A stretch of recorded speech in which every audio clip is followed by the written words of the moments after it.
A new and unusually revealing interview is sending shockwaves through political circles. As President Trump's White House Chief of Staff, Susie Wiles, breaks her long-standing silence, known for staying behind the scenes.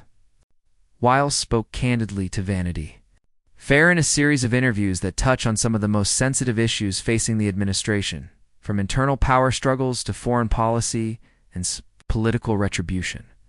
According to the report, Wiles described President Trump as governing with what she called an alcoholic personality, explaining that he operates with the belief that there are no limits to what he can do. This remark is particularly striking given that Trump does not drink and that both he and Wiles grew up in households affected by alcoholism. She also weighed in on Vice President J.D. Vance, suggesting his shift from outspoken Trump critic to MAGA loyalist was driven more by political calculation than conviction.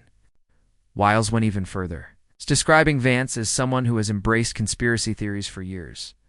The interview also included sharp criticism of key figures inside the administration.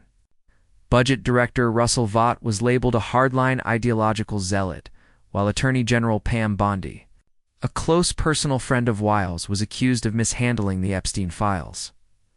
On the issue of January 6th, Wiles admitted she urged the president not to pardon individuals involved in violent acts at the Capitol, advice Trump ultimately ignored, perhaps.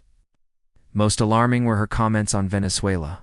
Wiles openly stated that the administration's real objective is regime change and the removal of Nicolas Maduro, a direct contradiction of the White House's public messaging, which is focused on drug trafficking and terrorism.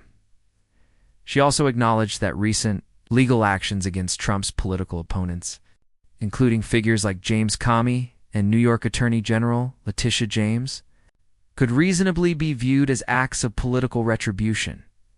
Taken together, the interview paints a picture of a White House marked by internal tension, blunt disagreements, and a chief of staff attempting to manage, not restrain, a president, determined to act on his instincts.